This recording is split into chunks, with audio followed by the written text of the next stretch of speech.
It's time for Captain Marvel. And now, back to Shazam! It's September 1974. The character Captain Marvel has been an on-again, off-again staple for DC Comics since the 30s, and we've had one or two films about him, but not for a long time. The character needs a little revival, and what better medium to use than television?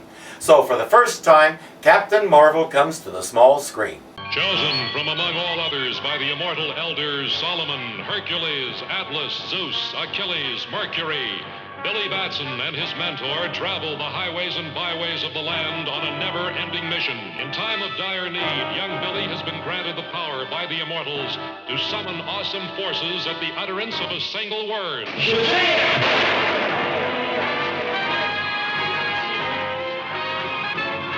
Rather than battling super criminals, aliens, or something like that, Billy Batson and his companion Mentor, that's his name, Mentor, it's the only name we ever get for him, travel around in a motorhome helping regular people learn lessons about life, morality, and doing good. Captain Marvel always has to appear, which means somebody always has to get themselves into some kind of trouble that only he can get them out of. That's usually the only reason he has to show up, because somebody did something stupid. Until that happens, Billy and Mentor fumble along on their own. When he does appear, he spends most of his time either standing around looking handsome or flying through the air looking handsome. He never has a hair out of place and looks like he should be on a magazine cover. Hence, I call him Captain Marvel. With that short intro, let's take a look at this show. As we open, three boys with bikes are hanging around. One of them has something great in mind, but he won't tell the others what it is until Chuck gets there.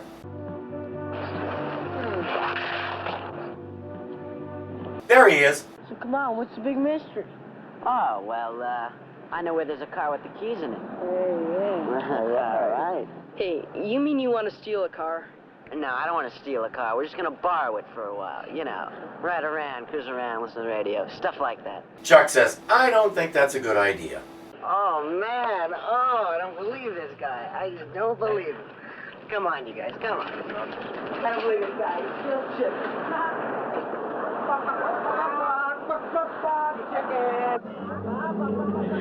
Hey guys, wait up a second. I wonder what our lesson is going to be about. Chuck locks his bike and goes with them. By a remarkable coincidence, Mentor and Billy just rolled into this town. Mentor's grumpy this morning. Bad dream woke me long before dawn. What kind of bad dream? Well, I dreamt the elders were angry with me for oversleeping. Oh. Speaking of the elders. Seems everybody is up early today. He pulls over and Billy answers the magic light bulb.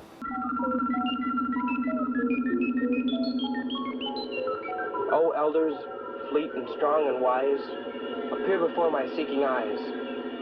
We have to listen to him recite that every episode, so you may as well get it stuck in your head now. O elders, fleet and strong and wise, appear before my seeking eyes. Now repeat after me. Today you will encounter, Billy, some people who are afraid to say what they really feel. They're afraid to be themselves. Hold on. Billy and Mentor are flesh and blood, and presumably so is Captain Marvel, but the elders are cartoons? They fear that if they make waves, their friends will reject them. Yeah, I felt that way once or twice. Since, as we'll see, Mentor is pretty much the only friend he has, he probably feels that way a lot. Then you understand, and perhaps in the future, you can help someone else with this same problem. But how? These words from Shakespeare's Hamlet may help you. This above all, to thine own self be true. Goodbye, Billy, and good luck. That's a typical message from the elders, as clear as mud. Billy's reactions frequently leaving you think they gave him a headache. As they start down the road again, the boys have successfully appropriated the car. Come on. Hey, what are you doing? Will you get in here? Hey, Mike, this is somebody else's car. We can't just take it. Yeah, I said we were going to bring it back. Now, are you with us or not? Somebody's coming. Hey, come on, let's go. See that right there, Chuck? That's what real friends do, right? Billy and Mentor saw the whole thing and stopped to make sure Chuck is all right. He certainly runs like he's all right. Billy chases him through several yards and alleys. Meanwhile,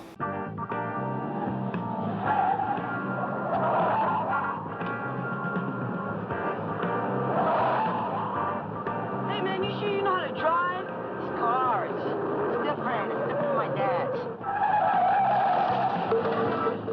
Maybe you should have asked him more about his driving before you got in the car. Chuck isn't looking so dumb now, is he? Hey,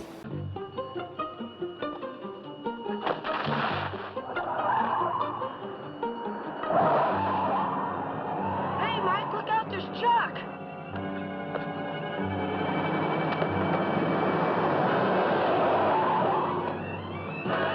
Does Mike know what the brake is? He hasn't used it yet. Billy wrenched his ankle, saving Chuck's life, and Chuck shows his gratitude by running off again. The car nearly sideswipes Mentor's motorhome and takes off while Mentor checks on Billy. Mentor, I'm tired of being a good Samaritan. Let somebody else get involved with that kid. Well, I have a hunch somebody already is. Looked to me like the car those other boys drove off in was stolen. Oh, well, they're really in trouble, because the kid behind the wheel doesn't know how to drive. Well, if they're the kind of friends that young man has, then I would say that you're the most positive influence in his life right now.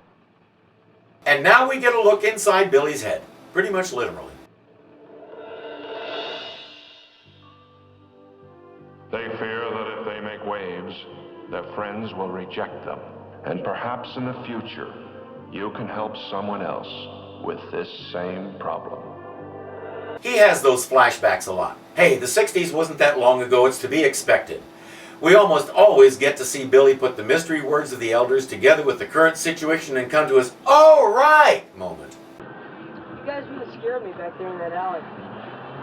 Well, it didn't scare me. It scared you guys? No. No, it scare us. Guess it's the only thing that scares chickens. I'm not chicken. I just didn't feel like going for a ride, that's all. It's a free country, isn't it? Yeah, it is. And you're free to find yourself some new friends. That won't be easy because if you check the backgrounds of all these scenes carefully, you'll notice they're the only people in this whole town except for Billy and Mentor. We couldn't afford a few extras? Chuck says, next time I'll be with you. Listen, you meant what you said back there about being with us next time? Sure. All right, because we're going to find us another set of wheels. Oh, come on. It's eerie how there are so many cars around and nobody but these kids to drive them.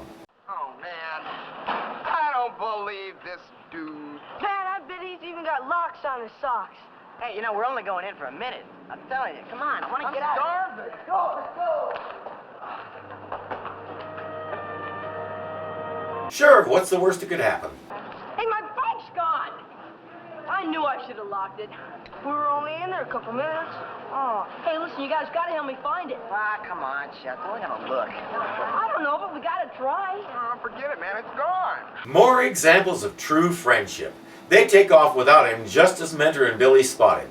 They've been more or less across the street from each other this whole time. Hi, remember me? Hey, wait a minute. Can't we talk? About what? Perhaps about why you're so upset. Somebody just stole my bike. How'd it happen? I let my buddies talk me out of locking it. Now it's gone. Every time I let myself get talked into something or out of something, I always regret it. Yet you keep doing it. That's the problem with there only being 3 other people in town. Not many groups to choose from. Billy has another flashback. When it's done, he has the answer. Well, I guess what it all boils down to is that you've got to decide to do what you want to do, which may not always agree with what your buddies want. Yeah, but if I don't go along with them, they call me weird or... Chicken? Yeah. I suppose that's why so many people just go along with the crowd and don't make waves. It's easy. It's also phony. They offer to drive him to the police station so he can report his bike stolen. I assume it'll be an automated system, or a ghost. If it's not too much trouble. Oh, come on. What are friends for? The existence of other humans opened up a whole new world for Chuck. He never bothered to report his bike. Instead, he joined Mentor and Billy and became Captain Marvel's non-flying sidekick, Ground Chuck. They bring Chuck back to that parking lot and say their goodbyes just as the other boys appear. Hey, where are you guys going? For another ride, come on. Yeah, we're going to cruise the boulevard. So you're gonna borrow another car, like somebody borrowed my bike. Oh, forget him. He's still chicken. Hey, get the key! Hold it, Mentor. Hey, come on! Chuck looks as if he's having trouble. Billy's correct. They've gotten the keys from Chuck, forced him into the car, and taken off. Once again, Mike is at the wheel and nobody's concerned because boys that age are stupid. I know because I was one, and I was that stupid. We all were. It's universal. There's not a spot on the planet where boys that age aren't stupid. That's why I find it appalling that there don't seem to be any parents in this town. It's like a modern version of Lord of the Flies. Mentor is the only adult any of them have ever seen. And he's in an old motorhome, so he'll never catch those kids. Time to call for help. Shazam!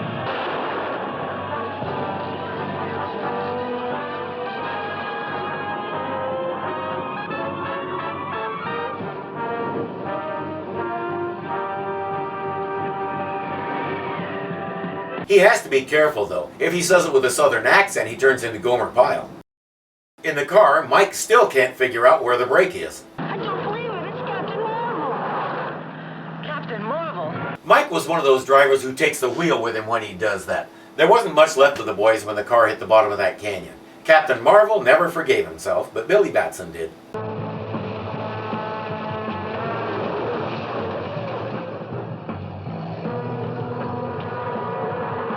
Why is he going into a wrecking yard?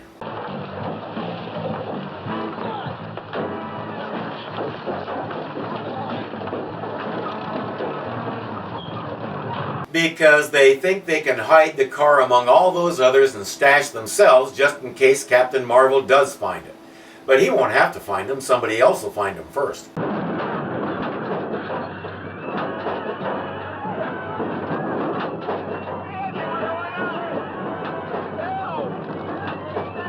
Sorry boys, car thieves go to the crusher. That's just how it is.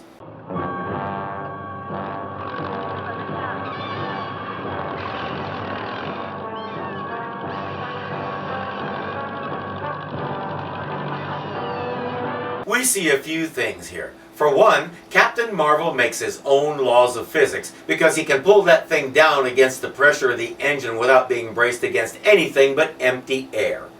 We also see that this is another automated system because a human operating that crane would have seen what was going on and put the van down by now. I'm telling you, those 4 boys are the only people in this town. That's what Captain Marvel should be investigating. Where did everybody go? All right, come on out, fellas.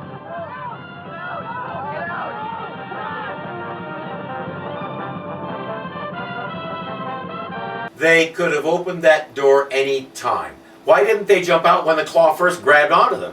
Because they wouldn't need Captain Marvel to save them, obviously. And boys that age are stupid.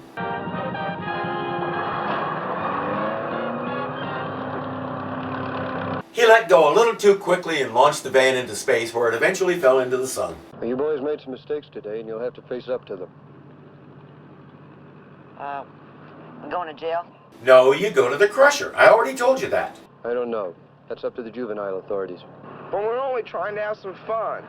No, you weren't. You were competing. That's why you couldn't admit you were scared the first time when Chuck called you on it. If Mike said he wasn't scared, well then if you were scared, his doofloppy's bigger than yours and you can't have that. It was never about fun. I know. And I'm sure Chuck wanted to have fun, too. But he also had the courage to tell you boys that taking cars was wrong. It took a lot of guts for you not to go along with this, Chuck. Well, nobody likes to be called chicken. And that is where we leave it. That's the last line of the episode. Did we misplace the last page? We should at least have an epilogue with Billy and Mentor. In the original airing, we did get Captain Marvel telling us the moral of today's story, as if they haven't rubbed our noses in it enough already. They're dull and cheesy, and the ones that have survived have a distinctive yellow tinge to them, at least on the DVD set that I found. So unless I get a lot of demand for it, I'm not going to inflict those on you. I know this was a kids show, but I'm having a hard time figuring out what age group we're targeting. Based on this week's cast, I guess boys around 10 to 12, but other episodes will question that. Some seem to be for younger kids, some for early teens. As far as I could tell watching through the series a couple of times, it never really did land on a definable demographic. The effects are about what you'd expect from a low-budget production in 1974, delightfully ridiculous.